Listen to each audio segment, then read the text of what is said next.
The heavy scent of gardenias and vanilla cake hung in the air, thick and sweet like a promise. From my seat at the head table, I watched my son, Jamal, twirl his new wife, Tiana, on the dance floor. The light from the crystal chandelier caught the sequins on her dress, making her sparkle like a star that had fallen right into our lives. A deep, bone-weary pride settled in my chest. This was it. This was the moment every mother dreams of. 32 years of marriage, of raising a family, of pouring my soul into my home, all leading to this perfect picture of happiness. My baby boy was a husband now. The room was filled with the people who made up our world. My sister, Dolores, was leading the electric slide with our cousins from Atlanta. Deacon Harris from our church was locked in a deep debate with Tiana's father over by the gift table. The DJ was playing Frankie Beverly and Maze, and the joy in the room was so real you could almost hold it in your hands. I smoothed down the front of my navy blue lace dress, a small, contented smile on my face. We had done this, my husband, Reginald, and I.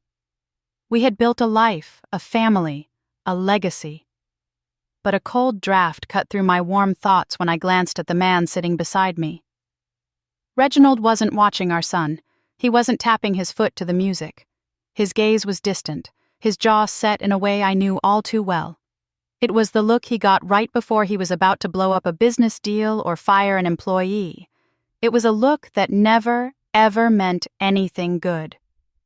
He adjusted the knot of his expensive silk tie, his movements stiff and deliberate. He hadn't said more than 10 words to me all evening, other than to complain that the string beans were undercooked. I reached over and gently placed my hand on his arm. "Isn't this beautiful, Reggie? Look at them. They're so happy." He flinched, pulling his arm away as if my touch had burned him. "It's a wedding, Gloria. People are supposed to be happy." He took a long sip of his whiskey, his eyes scanning the room with an unnerving intensity. He looked like a king surveying a kingdom he was about to burn to the ground. A knot of dread began to tighten in my stomach, a familiar feeling I had been living with for the past 6 months. The late nights he called work dinners. The scent of a perfume that wasn't mine clinging to his suits. The way he started locking his phone, a device that had been as open as a book for our entire marriage. Jamal and Tiana came gliding off the dance floor, their faces flushed with sweat and laughter. "Ma, you having a good time?" Jamal asked, leaning down to kiss my cheek. "The best time, baby. The best time," I said, squeezing his hand. I looked at my son, so handsome in his tuxedo, and saw the boy I used to read bedtime stories to. But then his eyes shifted to his father. "Dad, you ready for your speech? The DJ is about to call you up," he said. There was a hopeful, almost needy look on his face. Jamal had always worshipped his father, always craved his approval, always been a little too impressed by the money and power Reginald wielded. He never saw the cold, calculating man underneath. Or maybe he just chose not to. Reginald gave a slow, self-satisfied smile. "I'm ready, son. I have a few things I need to say, a few announcements to make." He winked at Jamal, and my son beamed, completely oblivious. My heart started to beat a frantic rhythm against my ribs. Announcements? Plural? My sister Dolores must have seen the color drain from my face. She excused herself from the dance floor and came over to our table, her brow furrowed with concern. She leaned in close, pretending to fix the corsage on my wrist. "You okay, Glo? Reggie's been looking like thunder all night. What's wrong with that man?" I tried to smile, but I could feel the muscles in my face trembling. "He's just being Reggie, you know how he is. Probably stressed about work," I whispered back, not wanting to cause a scene. Dolores wasn't buying it. She had been my rock my whole life. She could read me better than anyone. "This ain't work stress," she muttered, her eyes narrowing as she looked at her brother-in-law. "This is something else. You let me know if you need me to come over there and bless him with my right hand." I squeezed her hand. "I've got it, Dee. I promise." She looked at me for a long moment, and in my eyes, she must have seen not fear, but a strange, quiet resolve. She nodded slowly and went back to her table, but her gaze kept darting back to me. She knew a storm was coming. I knew it too. I had been tracking the storm for months, watching it build on the horizon, and I was as ready as I would ever be. The DJ's voice boomed through the speakers. "All right, everybody, let's give a big round of applause for the father of the groom, Mr. Reginald Blackwood, who would like to say a few words." A wave of applause filled the elegant ballroom. Reginald stood up, straightening his suit jacket. He looked powerful, confident, every bit the successful man he had spent his life becoming. He took the microphone, and the room fell into a hush. My hands were clammy, and I clasped them in my lap, my knuckles turning white. I felt the eyes of 200 people on our table, on him, and on me, the proud wife of 32 years. The devoted mother, the woman who had given up her own career to build his. Before we continue, quick question. What would you do in this situation? Let us know in the comments, and don't forget to subscribe for more stories like this. Reginald tapped the microphone. Thank you, he began, his voice smooth as butter. What a beautiful day. I want to thank you all for coming to celebrate my son Jamal and my wonderful new daughter Tiana. A father couldn't be prouder. He smiled at the happy couple, and they smiled back, their faces glowing. He said all the right things, talking about watching Jamal grow up, about the joy of welcoming Tiana into the Blackwood family. It was a perfect Hallmark card speech, but then his tone shifted. The warmth in his voice evaporated, replaced by something cold and sharp. Seeing these two young people start their new life together has made me do a lot of thinking, he said, his eyes leaving Jamal and Tiana and sweeping across the room. It's made me think about the importance of honesty, of living your truth, of not wasting a single second of the precious time you have on this earth. A confused murmur rippled through the crowd. I saw Jamal's smile falter. Tiana looked at her mother with a questioning glance. I, however, did not move. I kept my back straight, my chin up, and my eyes locked on my husband. My heart was no longer pounding. It had become a block of ice in my chest. This was it. Reginald's gaze finally landed on me. He held it, a cruel, triumphant glint in his eyes. He wanted everyone to see this. He wanted to break me in front of my family, my friends, my entire community. He wanted to make it clear that he was the one with the power, and I was the one being thrown away. This celebration of a new beginning has inspired me to make my own, he announced, his voice ringing with chilling clarity through the silent hall. He took a deep breath, savoring the moment, the drama. Then, he looked right at me, a smirk playing on his lips, and he delivered the blow he had been planning for months. Gloria, he said, and my name sounded like a curse coming from his mouth. This is the end for us. At my son's wedding dinner, I am announcing that I've found someone new. The world stopped. The music, the laughter, the life in the room, it all just died. A collective gasp was the only sound, a sharp, wounded intake of breath from 200 people. I saw my sister rise from her chair, her face a mask of fury. I saw my son's face crumble in disbelief and horror. But all I could see, all I could focus on, was the face of the man I had spent my life with, as he stood there in the spotlight, waiting for me to fall apart. He was expecting tears. He was expecting a scene. He was expecting me to be humiliated. And I was. But as I sat there, under the weight of all those staring eyes, the humiliation was burning away, leaving behind something cold, hard, and ready for a fight. He had just declared a war, not knowing I had already built my fortress, sharpened my weapons, and was waiting for him on the battlefield. The silence that fell over the ballroom was heavier than any sound I had ever heard. It was a thick, suffocating blanket of shock and disbelief. 200 pairs of eyes were pinned on me, waiting. They were waiting for me to shatter, to scream, to dissolve into a puddle of tears on the floor. My own son, Jamal, looked as if he had been struck by lightning, his face a mess of confusion and pain. He took a step toward me, his mouth opening and closing, but no words came out. Across the room, I saw Tiana's mother put a protective arm around her daughter, her face a perfect picture of outrage. This was not the family she had just married her child into. Reginald stood there, basking in the destruction he had created. He held the microphone like a scepter, a cruel king who had just passed a death sentence. He was waiting for my breakdown. It was the final jewel in his crown of cruelty, but I did not give it to him.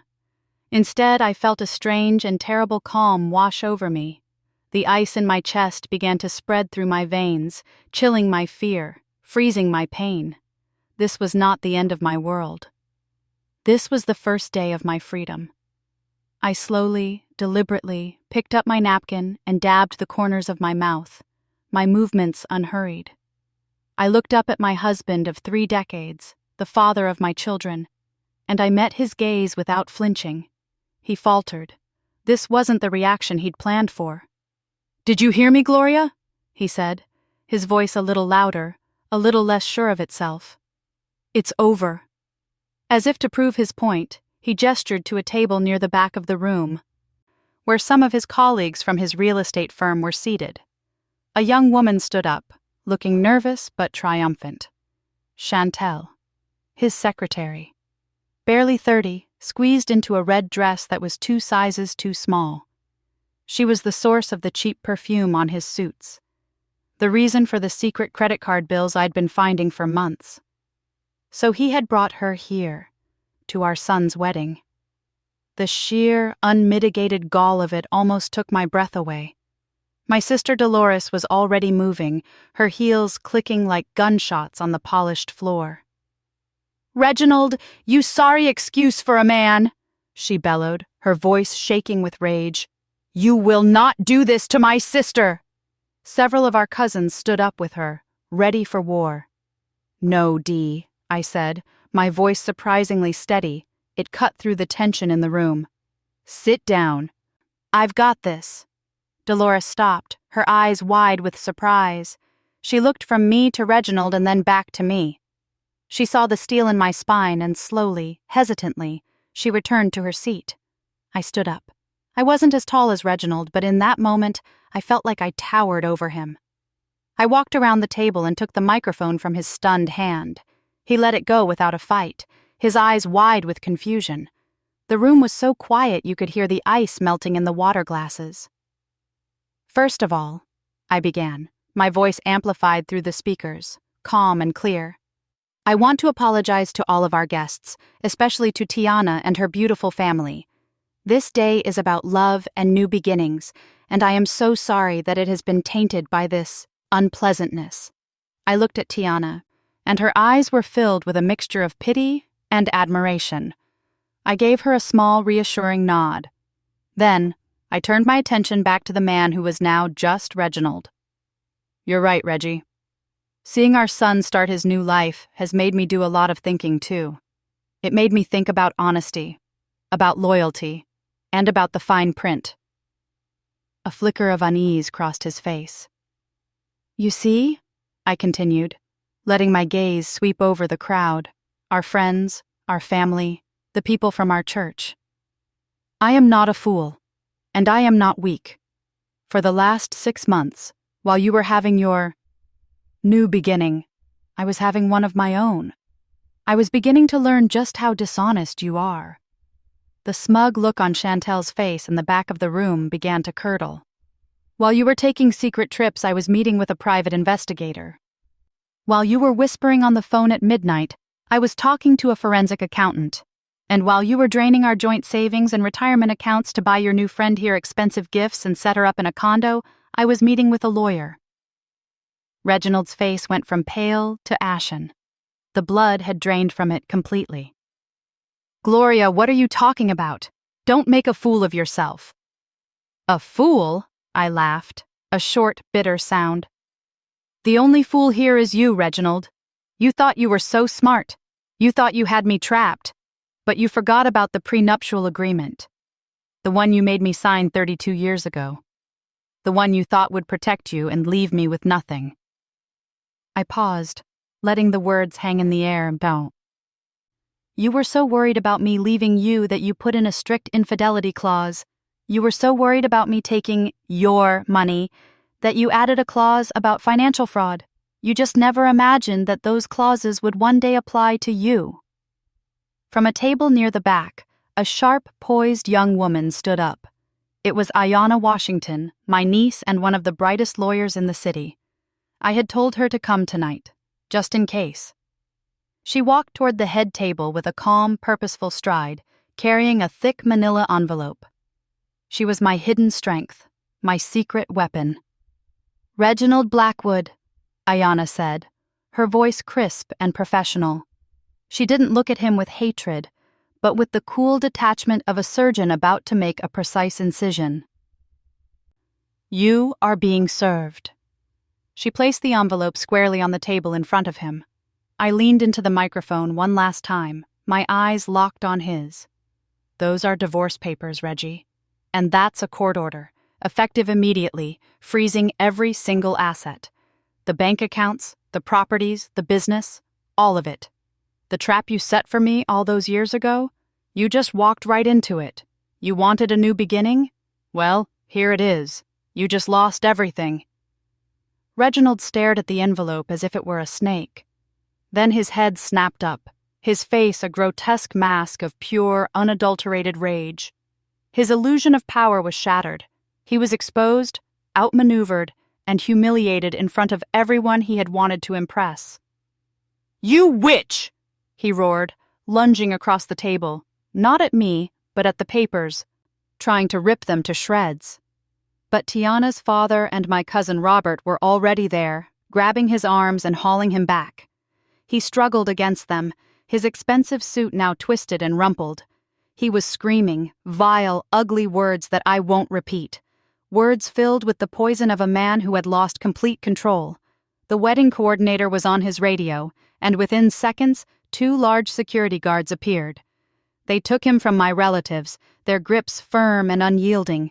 As they dragged my husband, my ex-husband, out of the ballroom, he was still screaming my name, his voice filled with threats and disbelief. The last I saw of him was his face, red and contorted with fury, before the doors swung shut behind him, leaving only a deafening, ringing silence in his wake. The doors swung shut, swallowing Reginald's final, pathetic roar. In the void he left behind, the silence was a physical thing, pressing in on all sides. I stood there, holding the microphone, my knuckles white. My heart was a frantic bird beating against my ribs, but my hands were steady. I could feel every eye in that room on me, not with pity anymore, but with a stunned, breathless awe. The air crackled with what I had done. I took a shaky breath and brought the microphone back to my lips. My voice came out softer this time, but just as clear. As I was saying, I began, my gaze finding my son and his new bride. This day is about love.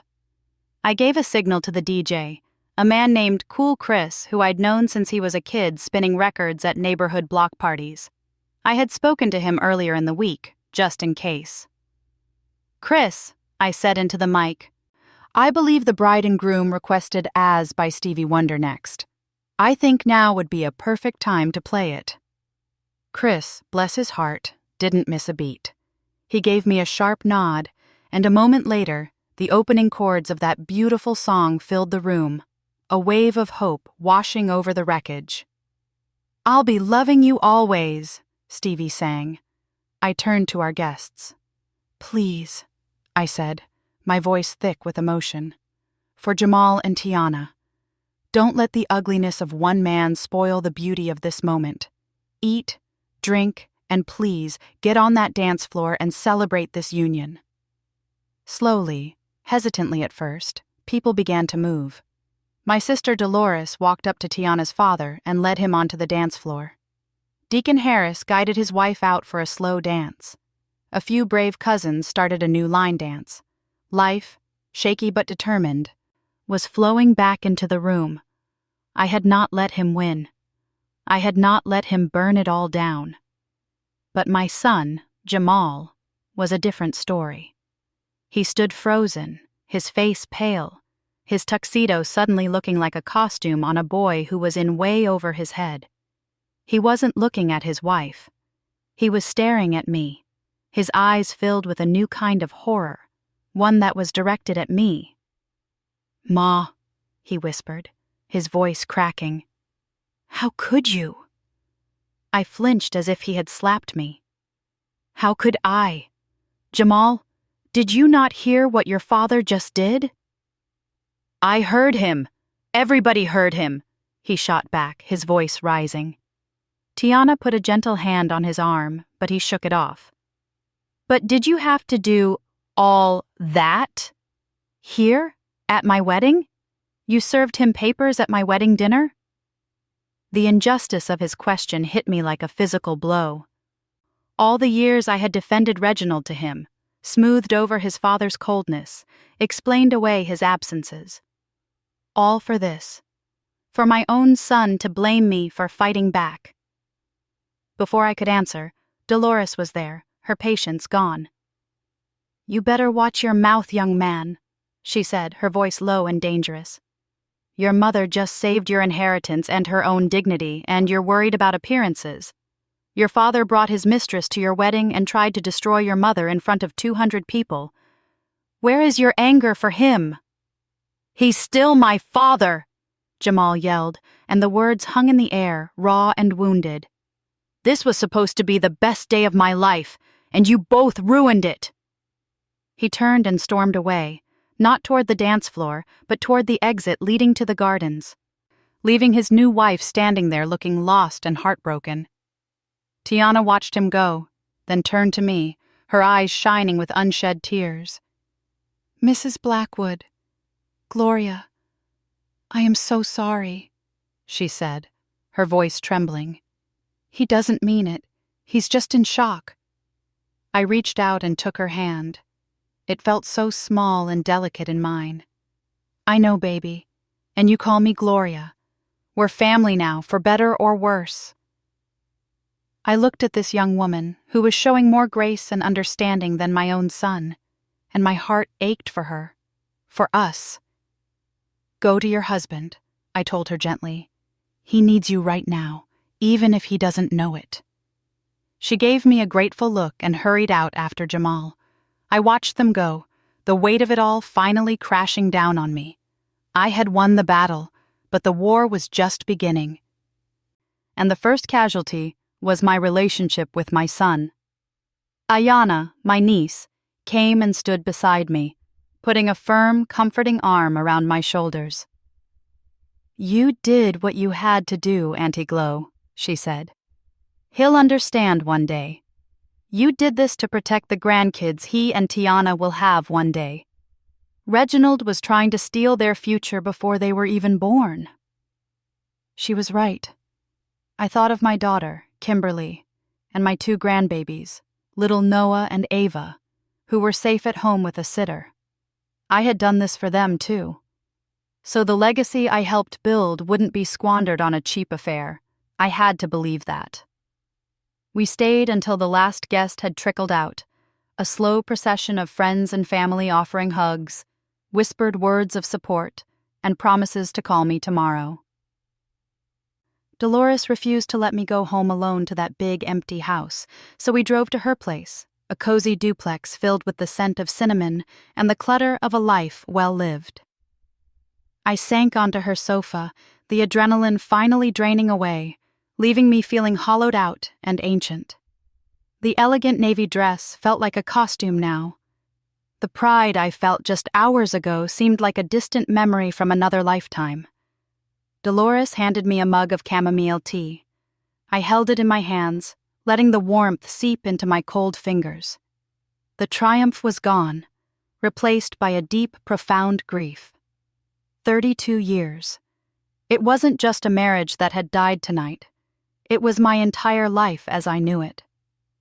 Tears I had refused to shed in public began to well up in my eyes. Just as the first tear escaped and traced a hot path down my cheek, my phone buzzed on the coffee table. It was Ayana. I swiped to answer, my voice hoarse. "Hello?" "Auntie Glow," she said, and her tone was urgent, all business again. "I'm glad I caught you. Don't relax just yet. We've got another problem." I sat up straighter, the grief vaporizing, replaced by a cold dread. "What is it? What did he do now?" Ayana took a deep breath. "I just got an alert from my office. Reginald's lawyer, he must have been at the wedding, just filed an emergency motion with the court. It was filed less than an hour ago." "A motion for what?" I asked, my blood running cold. There was a pause on the other end of the line, and I could hear the anger in Ayana's voice when she finally spoke. "He's countersuing. He's claiming you're emotionally unstable and mentally incompetent. He's trying to get the asset freeze overturned by arguing that your actions tonight are proof that you're unwell. Auntie Glow, he's trying to have you committed to a psychiatric facility. Thank you for staying with us through this journey. Please subscribe for more stories and drop a comment. We read every single one."